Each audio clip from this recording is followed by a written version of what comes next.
Welcome. Hello. I love to see all the faces jumping on. And welcome to Noon June Zoom with the Woodrow Wilson House. So it's Tuesday, and we started this last week, was our first for June, and having these talks on the suffrage series. As I mentioned last week, we are the Wilson House. We're part of the National Trust for Historic Preservation. We're located on S Street here in Washington, D.C., where I'm calling from. You'll see my screensaver. The background is the iconic Wilson Library at the Wilson House.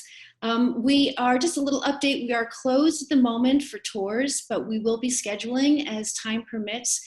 And as the District of Columbia allows, we'll start having private tours. You can log online to bring your pod of people to do a tour at the Wilson House. We'll also be opening for reservations for weddings and special events like we did in the past. We're doing some refurbishing to the gardens, and we're working on that. So if you're thinking about having a small, intimate wedding or party, the Wilson House could very well be your place. We started this lecture series back at the Wilson House. In March, we had Karen Hill from the Harriet Tubman home come and do our first talk. Last week, we had Dr. Kimberly Hamlin talk about an amazing woman that didn't know about her before the talk. Her name is Helen Hamilton Gardner. And then, of course, today we've got Angela Dodson, and she'll be talking about a book that she wrote, Remember the Ladies, and we'll hear a little bit more about her perspective of the suffrage movement. The process that will happen today is we'll have Angela give us a little talk about the book and about the movement and her perspective. And then I will open the lines for questions. So in the chat, you can submit your questions to me, Elizabeth, and then I'll read off the questions as they come in. And with that, let me tell you a little bit about Angela. So Angela, and of course, if you have any questions or you've got issues with hearing or the video or audio, raise your hand. I'm also working in conjunction with Sarah Andrews, who's part of our Wilson House team. And so if you see her name in the chat, you can send something to her. She's our administrator. And if you've got a problem or a concern, raise your hand and we'll see if we can address it while we're doing the meeting. So this meeting, we plan to have it be for an hour, and we're hoping that you'll join us in the question and answer section that should happen about midway through. So let me tell you a little bit about Angela. Got my papers here.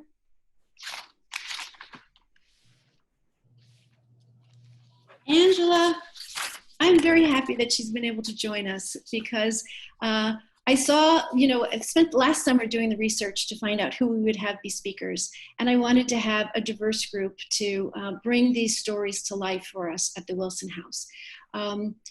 I read about Angela's background and her book, and I thought this would really make a wonderful complement to the stories that we're telling at the Wilson House. Just before the call started, she and I were talking and we're saying it's a complicated and consequential legacy that Woodrow Wilson's left. And it's time that we talk about it and be addressing it, and we unite as women, as Americans, as citizens of the world, regardless of our color, regardless of our background. But it's something that we can stand behind this. And for me, and for, I think, the team at the Wilson House, part of the healing that we need to go through today is to open our ears and spend some time listening and learning and educating ourselves about our very complicated and consequential history. So I'm pleased to talk about Angela Dodson. She is the author of Remember the Ladies, Celebrating Those Who Fought for Freedom at the Ballot Box, which is about women's suffrage movement in the United States and women's political gains up to the present time. She is an independent author, writer, and consultant. She founded an editorial service company, Editorials on Call, LLC, in 2012 to link freelancers to clients in need of writing, editing, graphic, and photographic services. She earned her bachelor's degree in journalism at Marshall University and a master's degree in journalism and public affairs from the American University. She is the former senior editor and former style editor for the New York Times. She has most recently been an online editor and book reviewer for Diverse Issues in Higher Education, diverseeducation.com, and diversebooks.net. She is the former executive editor of Black Issues Book Review, and she has worked on several startup publications and websites. She's also done writing and editing for various newspapers and magazines, including Essence and Heart and Soul. She has been a consultant for the Maynard Institute of Journalism Education and the Hampton University School of Communications. She has taught workshops on writing and editing for many organizations, including the National Black Writers Conference, the National Association of Black Journalists, the American Press Institute, the American Society of Newspaper Editors, and various colleges. She has also been an adjunct instructor in media studies at Mercer County Community College. So with that, she wrote a book, and it's amazing that she's able to join us here on our noon June Zoom Lunch and Learn at the Wilson House. She wrote a book, Remember the Ladies, and I'm going to turn it over to Angela to talk a little bit about the book. Angela, welcome. Thank you for having me on, and thank you everybody for joining. I'm going to talk briefly, I hope. It's probably about 20 minutes, and then we'll have Q&A. While our collective memory of the suffrage movement is often a vision of a small band of white women fighting the establishment alone, marching and picketing in their flowy white dresses, the story of the women's movement was much more complicated and nuanced than that. It involved many women, but also men and people of different races and backgrounds who had to find their voice, identify allies, and build coalitions. The title of my book, of course, comes from the words Abigail Adams wrote to her husband John in Philadelphia at the Second Continental Congress in 1776, which drafted the Declaration of Independence. She said, "I long to hear that you have declared an independency, and by the way, in the new code of laws, which I suppose it will be necessary for you to make, I desire you would remember the ladies and be more generous and favorable to them than your ancestors.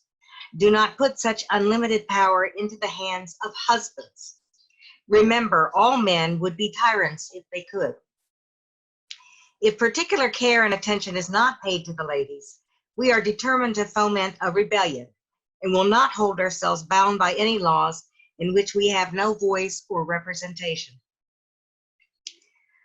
The Congress, of course, did not really make laws and deferred to the states the question of who would vote while it focused on running the revolution. No female insurrection followed, but New Jersey was the only state to give women the vote at the outset. In the state constitution, adopted by New Jersey in 1776, all adult residents who owned a specified amount of property could vote, including women. That ended in 1807 when the legislature suddenly discovered a need to reinterpret the Constitution and passed a law stripping women and Black men of the vote and limiting it to white, male, tax-paying adult citizens. The Constitutional Convention that met in 1787 to give the new nation more structure also did not see fit to grant women the right to vote, or any rights for that matter. With few exceptions, the women of America remained silent. Voting was the least of their problems.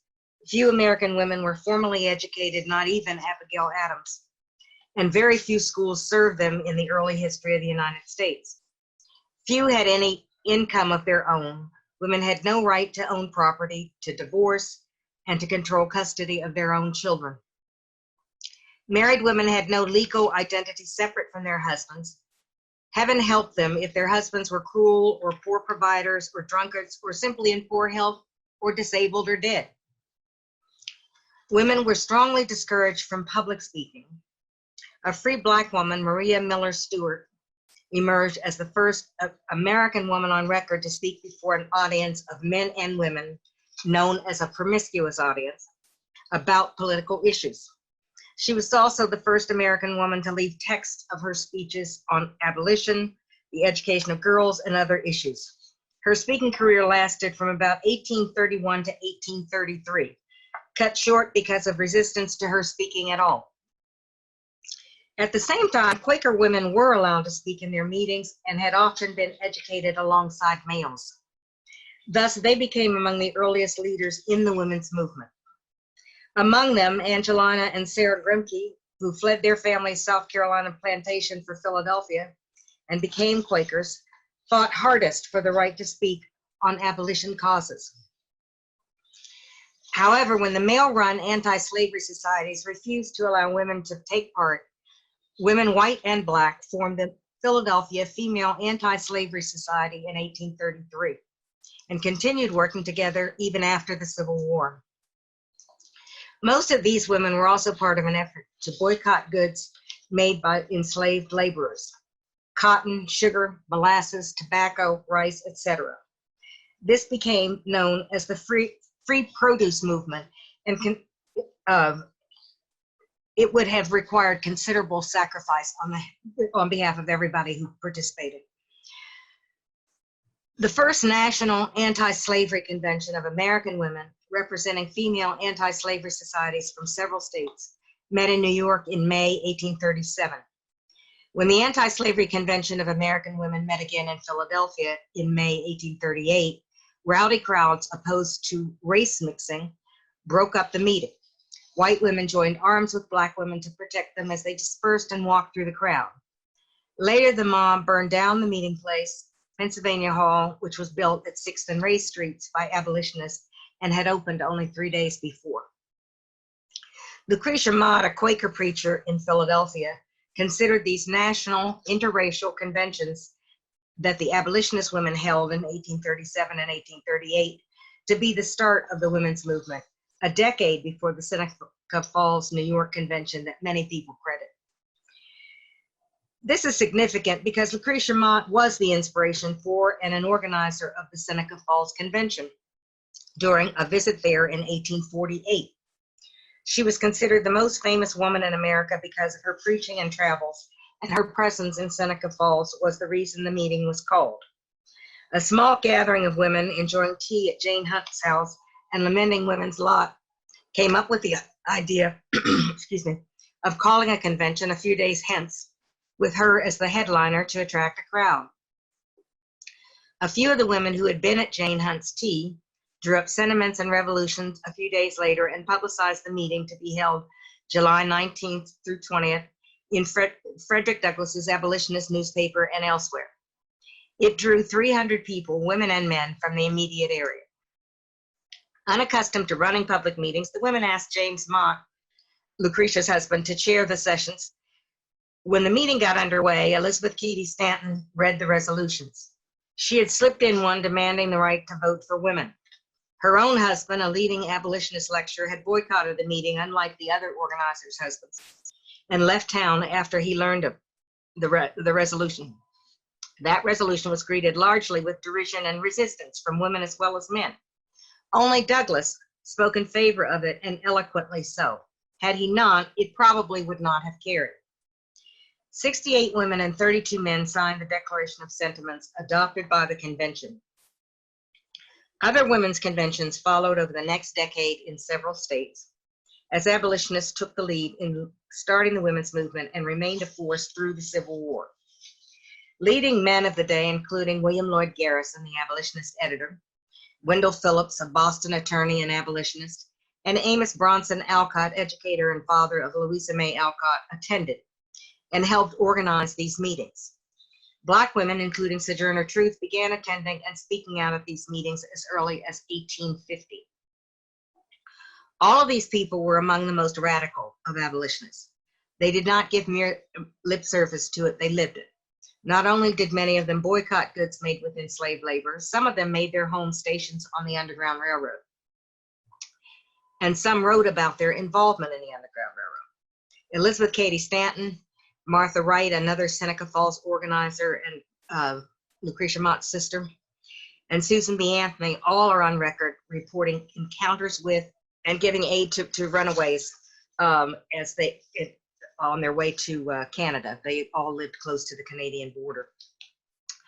Jane Hunt's home, where the Seneca Falls Convention was planned, was an Underground Railroad stop. The index to my book indicates I mentioned the Underground Railroad at least 10 times in conjunction with the women's movement. Lucretia Mott also figured in a story many of us are familiar with. When Henry Box Brown escaped slavery and had himself shipped in a box to the Philadelphia Anti-Slavery Society, he was unpacked by William Still and other members. They promptly took him to Mott's house so that he could tell his story because they knew she would get a kick out of it. Leading up to the Civil War, white abolitionists and black abolitionists, male and female, continued to work together simultaneously in the women's movement, as well as other reform movements, including the temperance movement, where Elizabeth Cady Stanton and Susan B. Anthony first worked together. Temperance was a women's issue because wives left at the mercy of alcoholic husbands with no legal protections were in great peril. During this period, women also gained more access to education. Oberlin College opened its doors to women in 1837, and women's academies began to spring up. Educated women had a lot to say about everything. Anthony, a school administrator, became a speaker on the abolition circuit, as did Lucy Stone, an Oberlin graduate, who emerged as a leader in the women's movement, and Frances E.W. Harper, a freeborn black poet and Philadelphia educator. The meetings before the Civil War did not focus on suffrage, but rather on all the freedoms that women lacked: the rights to receive an education, own property, divorce husbands, and maintain custody of children or pursue professions. Leaders in the women's movement seized on the fight for the vote after the Civil War, when congressional leaders proposed giving the vote to black men by way of a federal amendment, the 15th. If black men could have it, why not women?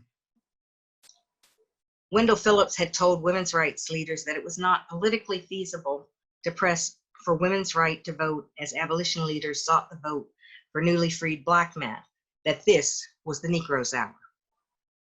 In 1866, Harper gave a moving speech before the National Women's Rights Convention demanding equal rights for all, including black women.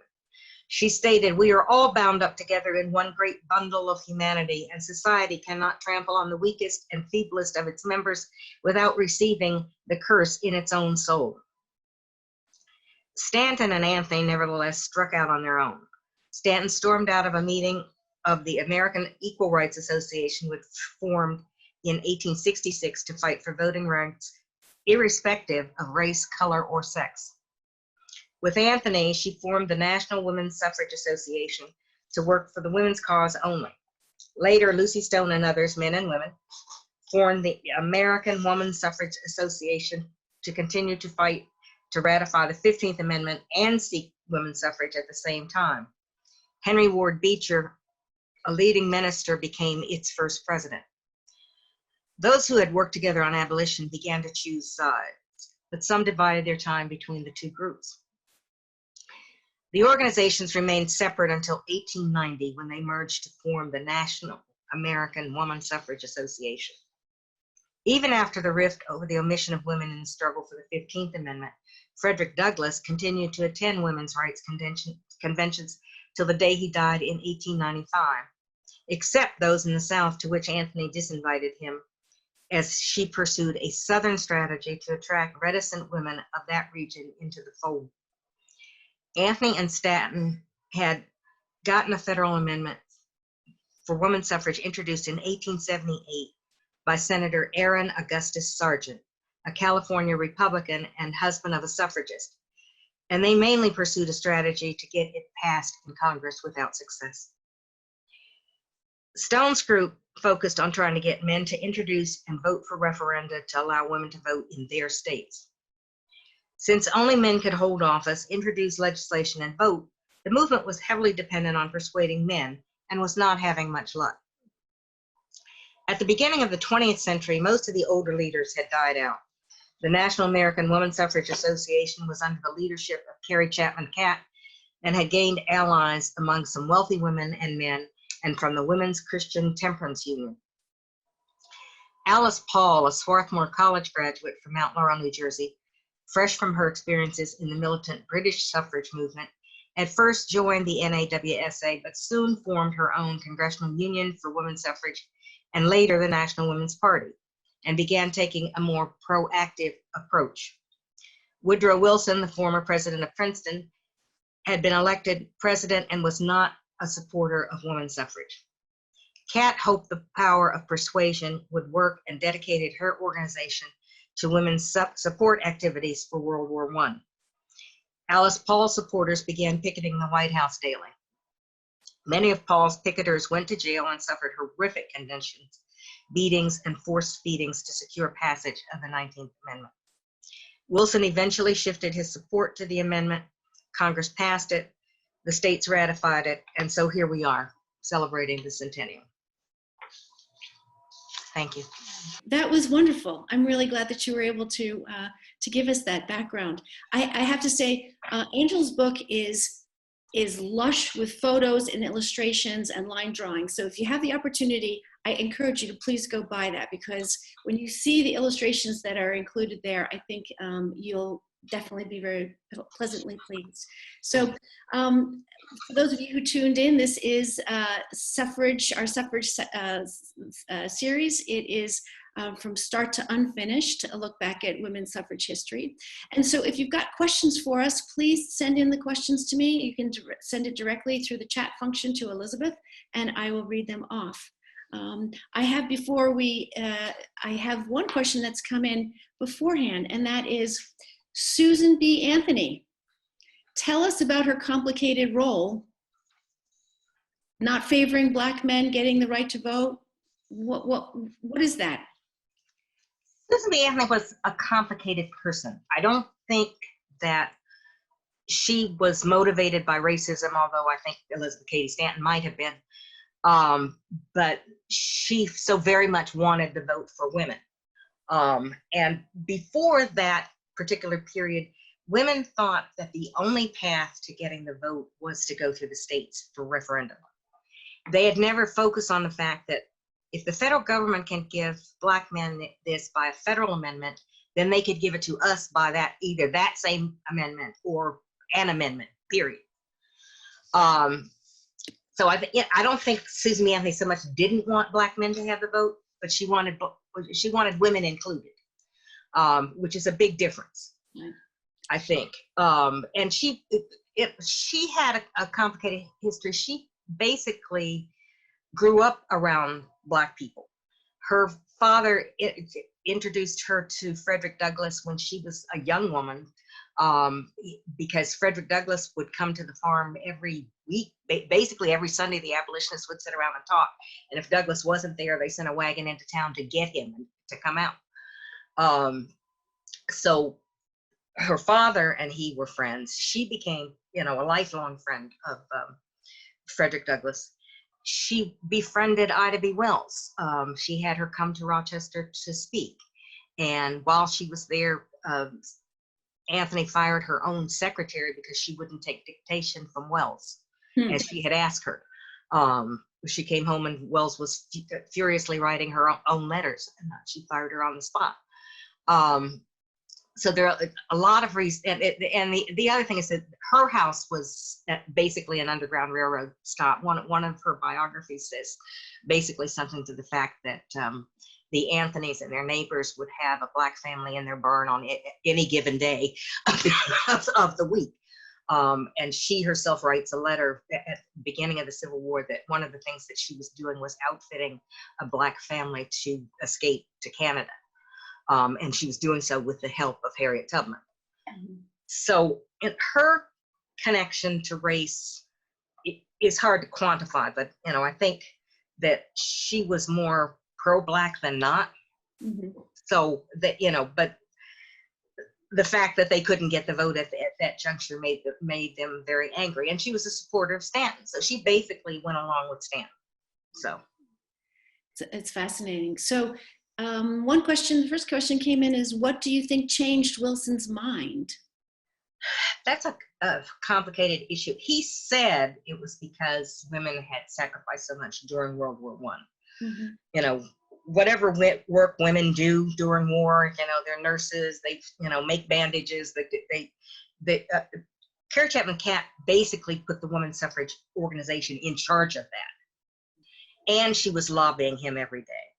And meanwhile, Alice Paul's people were outside picketing and going to jail, whatever. Wilson did not give them credit, but I think it was a factor. It certainly embarrassed him. Mm-hmm. And at one point, he sent some envoy to the prison where the women were being held to come back and report to him on the conditions there. Mm-hmm. So all of those things probably were a factor. Do you, and for those of you, last week's talk was actually about Helen Hamilton Gardner, and she was part of the whole movement. And the information that we learned last week about Helen Hamilton Gardner, HHG as they call her, is that while there were the suffragists on the outside picketing, Helen was invited into the White House and was actually meeting with Wilson and with Edith to talk about the movement, and was approaching it from a slightly different approach. So he was getting it from both inside the White House with HHG and outside with the picketers. Right. And so was that, Carrie Chapman Catt was also meeting with him during those periods. And, she had his ear as well. And one of his daughters was a suffragist. Right.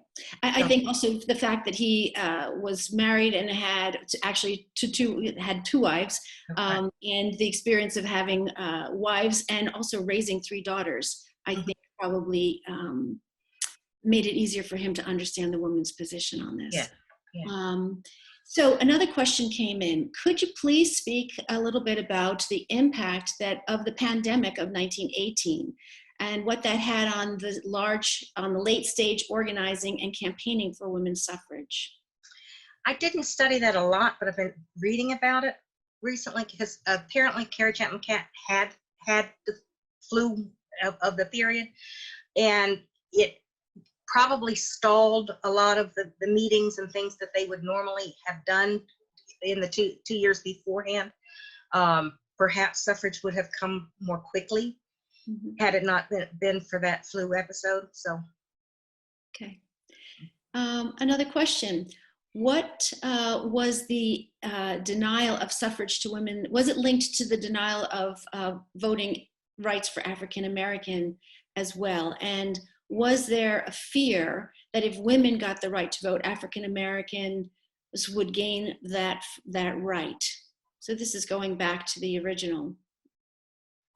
I'm not sure I understand the question. But there was always an issue that one of the reasons why it took so long to get women's suffrage was because Southerners particularly, and some Northerners, did not want to double the Black vote. Even though the South did everything they could to keep Black men from exercising their rights once they had it, but certainly having more Black votes was very frightening. And they said these things openly on the floor of Congress and everything else. So it was not a secret so much, but that was certainly a factor. So one of the other questions says, could you share your perspective on why women's suffrage and civil rights for African Americans have been so closely aligned to each other? Oh, well, one, the women suffragists always kind of related their condition to enslaved people, which people like Elizabeth Harper fought against. Mm-hmm. But the two had always kind of been connected. They've always compared their condition to the condition of the slave. And in some ways, it wasn't that far-fetched. They had no rights either. Women were basically chattel, or as I say in the book, furniture in men's lives. They would no more have thought of giving women the vote than they would a child. And there's some quotes where women compared their rights to the rights of imbeciles and other deprived people, and they certainly were deprived. Mm-hmm. But there's a lot of comparison to be made between the two groups. Right. It is remarkable, and it does go on. The next question is, do you think that is it fair to say the women who opposed women's suffrage 100 years ago are the direct ancestors of today's anti-feminists? Well, certainly, a lot of the same arguments that the antis made in, toward women's suffrage, they made during the 70s for the ERA, and they make today. Women couldn't vote because it was too much of a burden, and it would take too much time away from child rearing, and they, it would tax their brains and would be unhealthy for them. All kinds of arguments that we find ridiculous today were commonly expressed at the time that suffrage was being considered, and again when the ERA was being considered. So one other question came in and said, we'd like to hear more about Sojourner Truth's life. Can you tell us a little bit about that? Sojourner Truth was born into basically a Dutch family in upstate New York. Was held in slavery by a Dutch family in upstate New York. Many people think she was freed when slavery ended in New York, and I forget which year that was. But she freed herself, walked away with a baby about a year or two before slavery ended in upstate New York. She went to another employer who eventually just bought her old employer out. He paid him money to keep her. And, she continued to live her life working, but she went to women's conferences as early as, I believe, 1851, and began speaking out on women's suffrage then. And it's an amazing thing to think at that time that she would up and leave with an infant, a child. And that's actually, to me, rather remarkable, a remarkable story. Another question came in and says, please discuss the long friendship and sometimes conflicts between Susan B. Anthony and Frederick Douglass. Well, as I said, she was introduced to him probably when she was a young woman, probably no more than 18 to 20 years old. They lived in Rochester. In fact, near her home is a statue of them together. And I recently saw a play about their friendship. And it closed right after that because of the pandemic, but I believe it was called the Agitators.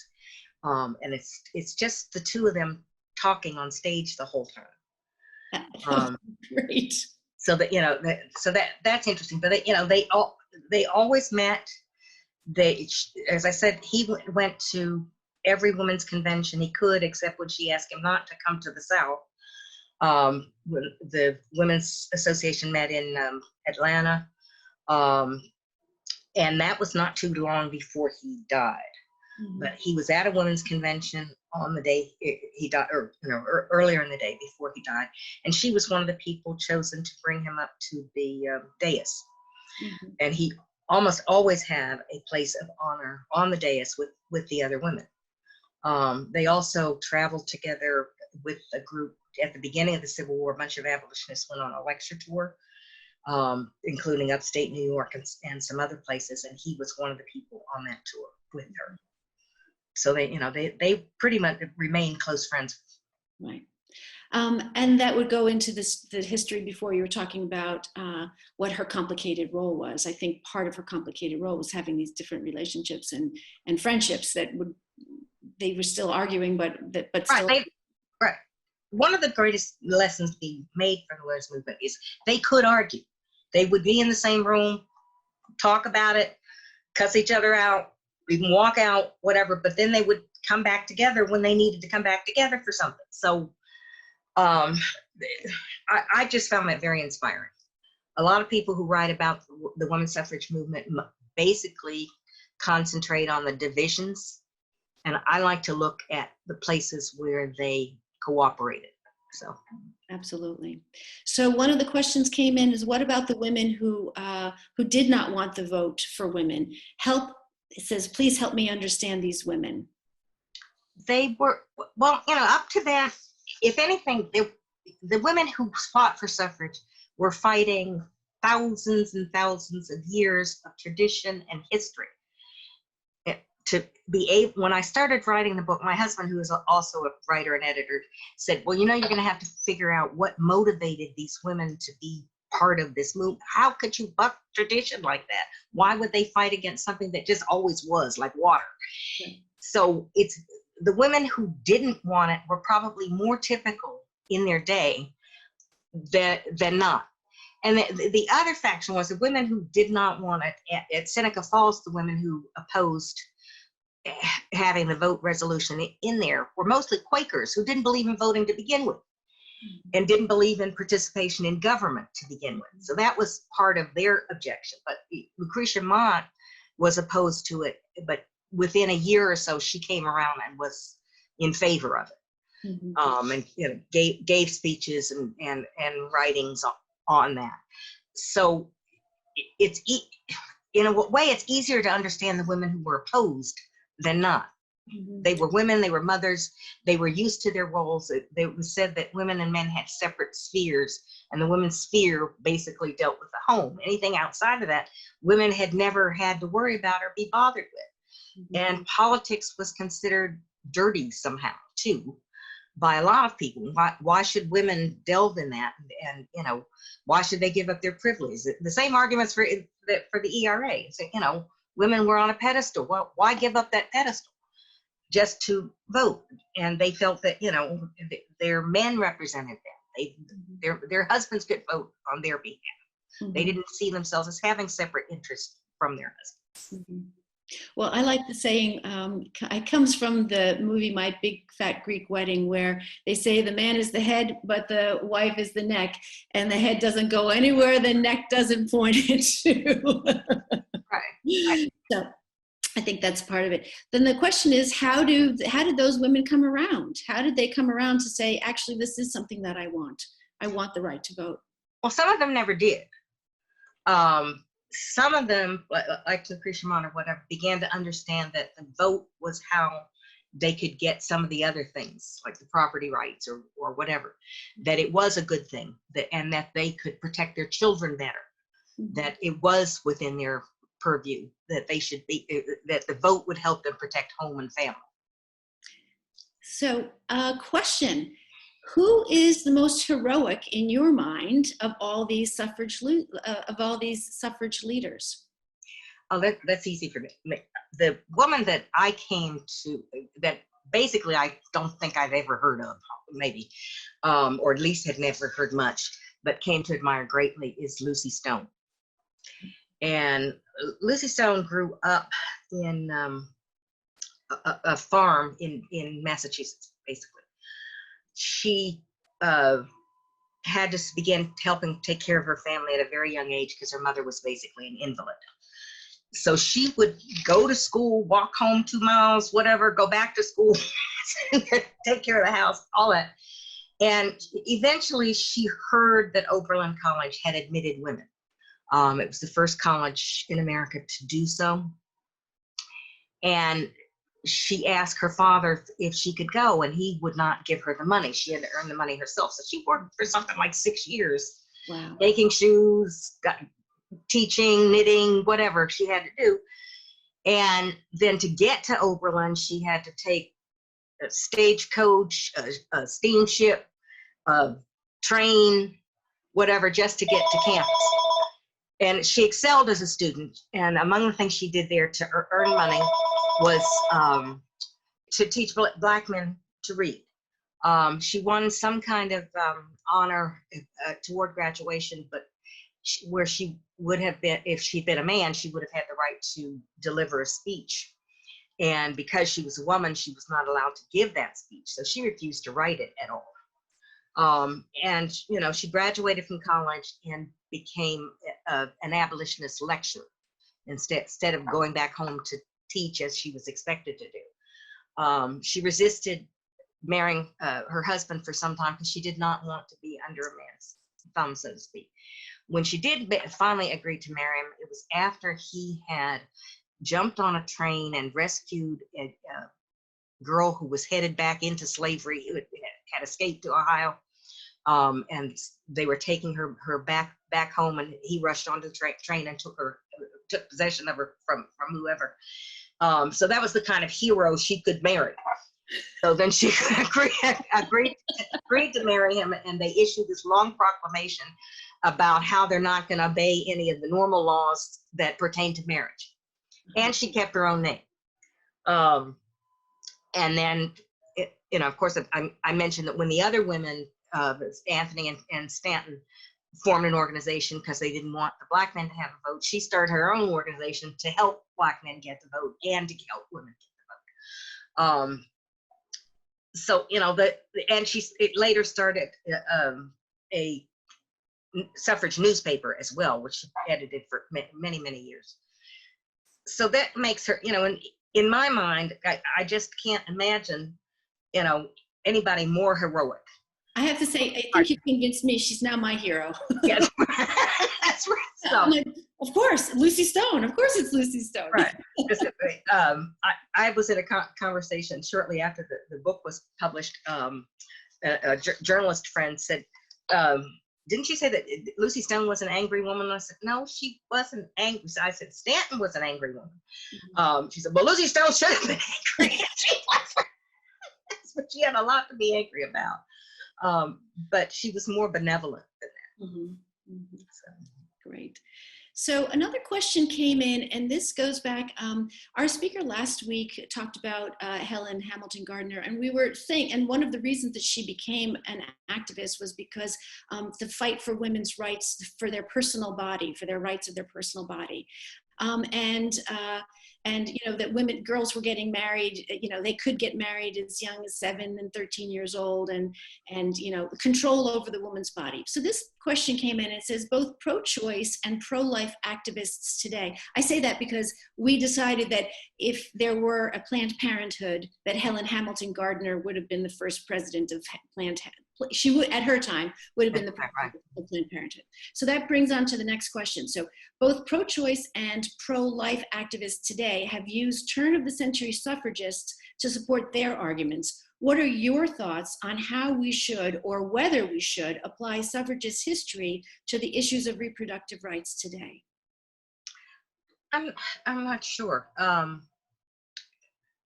the suffragists certainly talked about that, and a lot of them didn't marry for the very reason that they did not want anyone to have control over them, their bodies, their children. They did not want to have children or whatever. So there are those issues, but it's not something I've studied a great deal or made those comparisons. So I don't know. Okay. Well, they're going to have to do some research on that one. The next one is, what % of the states allowed women to vote in state and local elections before the 19th Amendment? I don't know the exact percentage, but there's it's more than a dozen states, I think. Yeah, I have to say, I know for Wilson, he won his re-election because of the Western states. It was the women in the Western states that had the right to vote and voted him back into office for his second term. Right. It was mostly Western states, but New York, for instance, had already passed it. Right. So it wasn't totally in the West, but the West was first. Right. And of course, New Jersey was the first to have it before anything, and then the women and then took it away. So, yes. Next question. Let's see. We talk about this is a sensitive one. So what was the relationship between Black and white women? Was there a double consciousness? And how did those women navigate that sense of a double consciousness? During the movement? So, as I said, some women basically, one, they would come to the meetings and they very much spoke their minds. Sojourner Truth would speak her mind. Elizabeth Harper spoke her mind. And yet they stayed loyal. The other thing, a lot of them divided their time between when the two movements split, the Lucy Stone's group and Stanton's group. Some of them went to both meetings, certainly. And after they merged again in 1890, Black women attended those meetings. There are references to Black women being in the room in conventions where there's no record of them speaking or anything, like as early as 1850. Wow. And some people speculate that there were no Black women at Seneca Falls. Other people say that there very well could have been. We just don't know that. Right. There certainly is no record of everybody who was there. And that given that many of the people we know were there were abolitionists, somebody could have been there, even a servant or whatever. So yes, I think Black women have always had a double consciousness, if not triple consciousness. Being Black and female and human at the same time, it's, requires some adjustments sometimes.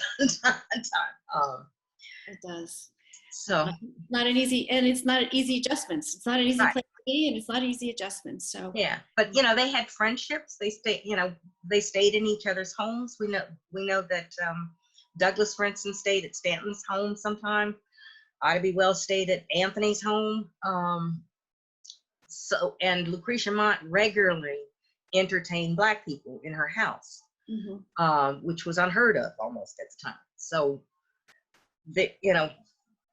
people had friendships, they had relationships, they had professional, and we know that Lucretia Mott worked closely with the Black women in the anti-slavery meetings. So those women must have had long friendships and conversations and whatever for decades. So the question that came up, say the struggle, in quotations, the struggle continues. And what does that mean to you? That women are still not equal in this country. We don't have equal pay.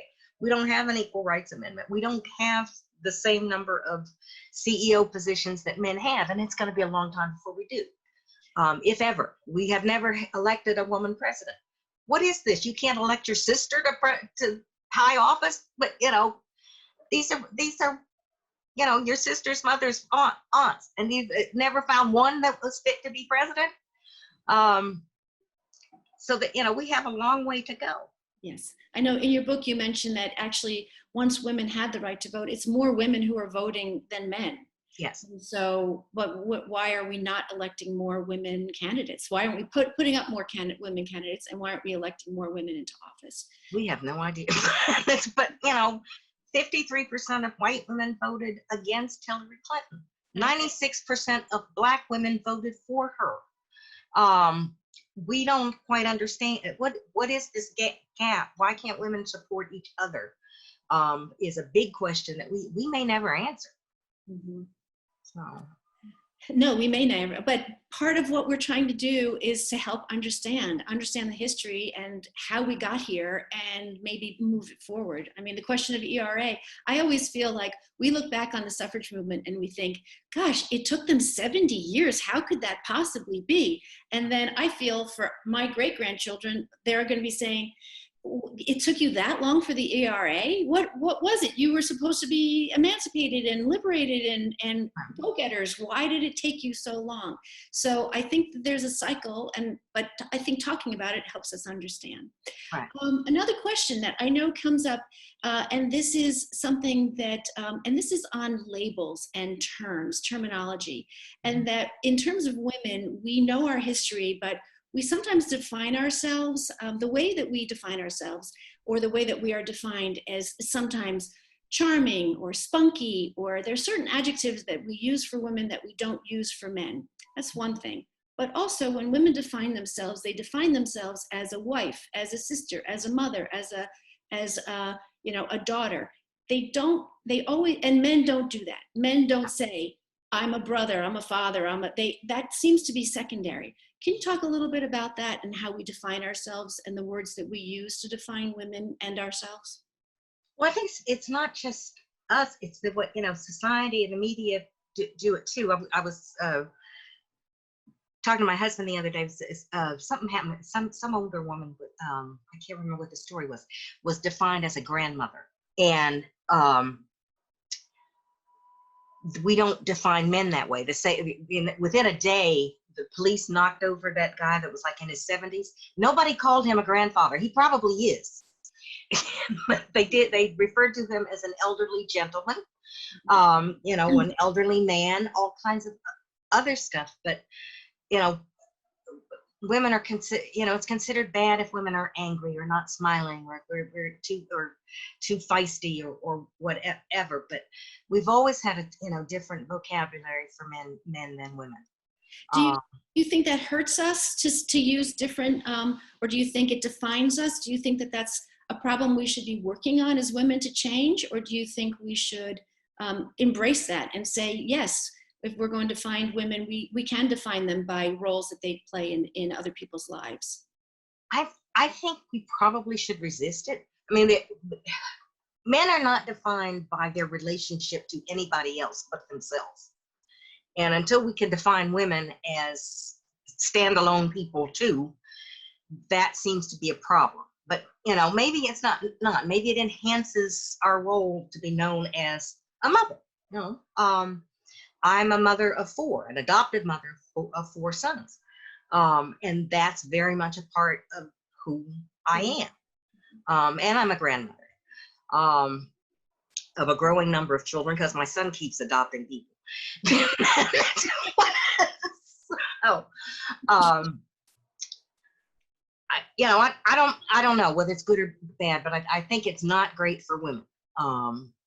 We don't want the next the first woman president to be referred to as a grandmother, I think. Mm-hmm. Though she may be. She probably will be.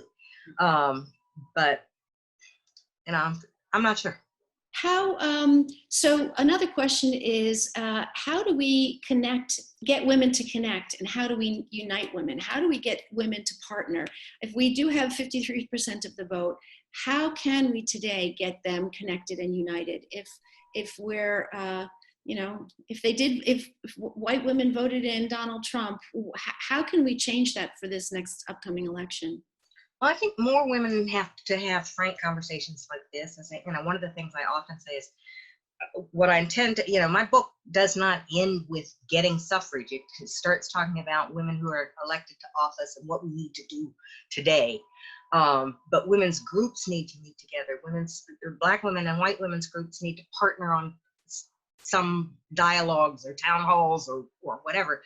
We need to have as many conversations as we can around what needs to be done, and that we need to decide, is there some kind of women's agenda that we could have some consensus about?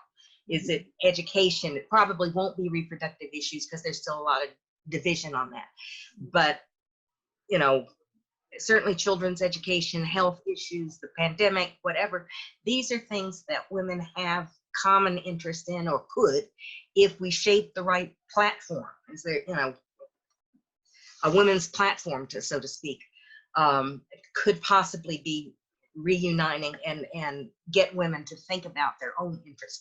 The problem, one of the reasons that they didn't want to give us the vote is they feared that women would vote as a bloc, and that women would vote for, bring on prohibition, although, prohibition actually was accomplished before women's suffrage, that they would vote for child labor laws and women's laws protecting women's labor and things like that. But as it turned out, women didn't vote as a bloc.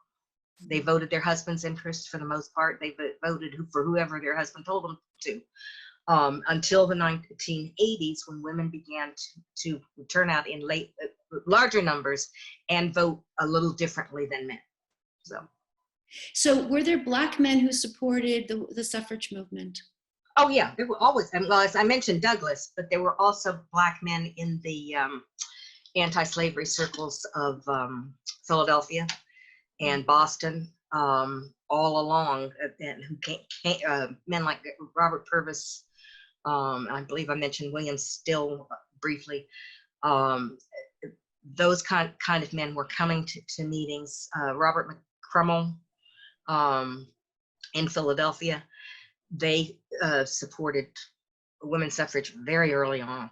Mm-hmm. So another question came in, and that is, were there tactics? Oh, and W.E.B. Du Bois was a big. Du Bois, yeah. Actually, one of the things I'd like to do at the Wilson House is to talk about, have a series, and we talk about influential African Americans that we never learned about in school, and just talk about, there's so many of them that we don't know, and it would be great to have someone come and lecture and instruct us, inform us. Another question is, were there tactics that they used, the suffrage movement used at the turn of the century, that they also used in the civil rights in the 60s, that we should be considering today in the movements that we're taking, whether it's ERA or for Black Lives Matter, or is there something we've learned on how to organize? Yeah, certainly. Women were the first to picket the White House. Alice Paul's people began picketing before World War I, before the U.S. joined World War I, and continued. Then they started getting arrested after the war started. So that certainly is a tactic. The big parades that Alice Paul organized, and Elizabeth Cady Stanton's daughter, Harriet Blatch, organized in New York. Those are all tactics that civil rights leaders later used. Even the conventions, the meetings, the petitioning, were all things that the women did first. Mm-hmm. So yeah, there's a lot to be learned, and they did it before there was telephones and email and all that kind of stuff. So it's amazing. I know, we say so many phones, so little communication. Yeah. I think this is our final question. That is the vote the answer? I think it is, but as we're seeing right now, street action also seems to be the answer. And it's good. We're like on our 14th day of demonstrations or whatever, George Floyd, and his funeral is going on right now. Yes. So, I think we're witnessing a change in the way we approach things. Certainly we must vote, but other forms of action probably are also useful. And do you think these demonstrations lead us? That's a means to an end. Is the demonstration lead us to the vote, with the vote being the answer, or do you think? I'm not sure. That people are sick. People are wondering whether these young people who are out on the streets now will actually vote. Does that translate into them voting? Mm-hmm. And I think you have to make it translate into them voting, or to try to turn that energy. And and remember, go to the polls in November. So if you can march for this, you can be in the middle of a pandemic, you can get yourself to the polls. Right. Well, we should be setting up voter registration booths at these places so that we do get people voting and registered to vote, so that they can. I mean, that's really part of this, is to get people motivated. They're motivated. Now we've got to help and direct them to have the voices actually not heard just on the street, but also at the ballot box. Exactly. I think that's it for today. Thank you so much, Angela. This has really been a pleasure, and I'm just thrilled that you were able to join us and give us such an insightful talk.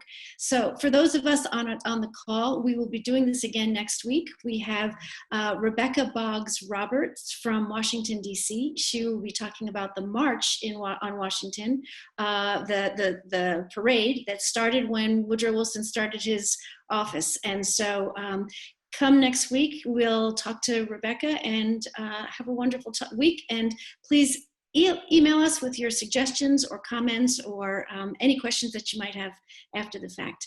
And we look forward to seeing you again next week. Thank you. Thank you.